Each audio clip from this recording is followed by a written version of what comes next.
بسم الله الرحمن الرحيم والنجم إذا هوى ما ضل صاحبكم وما غوى وما ينطق عن الهوى إن هو إلا وحي يوحى علمه شديد القوى ذو مرة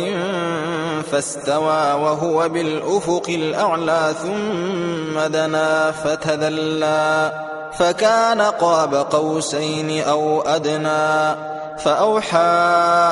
إلى عبده ما أوحى ما كذب الفؤاد ما رأى أفتمارونه على ما يرى ولقد رآه نزلة أخرى عند سدرة المنتهى عندها جنة المأوى إذ يغشى السدرة ما يغشى ما زاغ البصر وما طغى لقد رأى من آيات ربه الكبرى أفرأيتم اللات والعزى ومناة الثالثة الأخرى ألكم الذكر وله الأنثى تلك إذا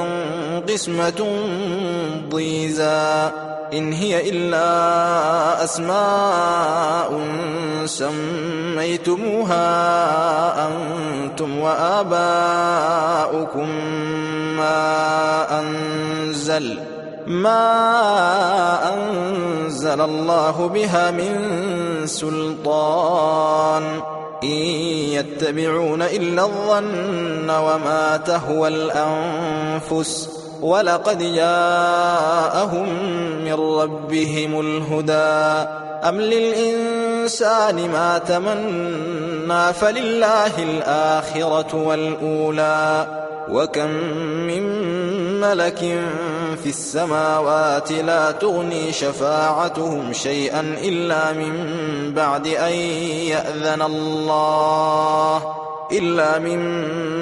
أن يأذن الله لمن يشاء ويرضى إن الذين لا يؤمنون بالآخرة ليسمون الملائكة تسمية الأنثى وما لهم به من علم إن يتبعون إلا الظن وإن الظن لا يغني من الحق شيئا فأعرض عمن تولى عن ذكرنا ولم يرد إلا الحياة الدنيا ذلك مبلغهم من العلم إن ربك هو أعلم بمن ضل عن سبيله وهو أعلم بمن اهتدى ولله ما في السماوات وما في الأرض ليجزي الذين أساءوا بما عملوا ويجزي الذين أحسنوا بالحسنى الذين يجتنبون كبائر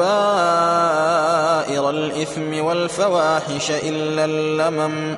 إن ربك واسع المغفرة هو أعلم بكم إذ أنشأكم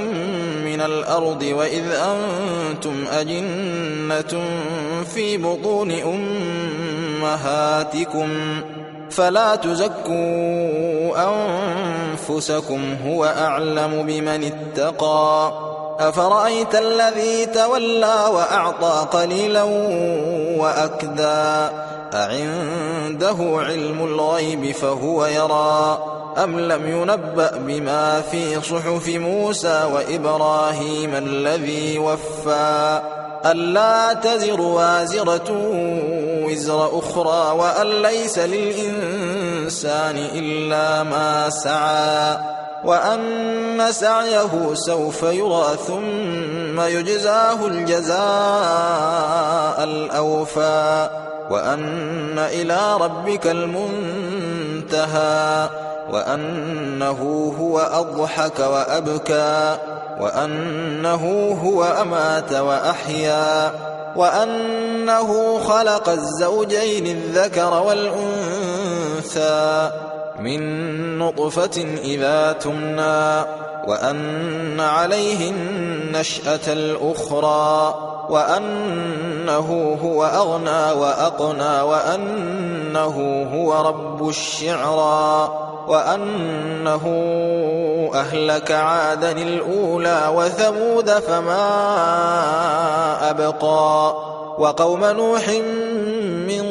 قبل إنهم كانوا هم أظلم وأطغى والمؤتفكة أهوى فغشاها ما غشى فبأي آلاء ربك تتمارى هذا نذير من النذر الأولى أزفت الآزفة ليس لها من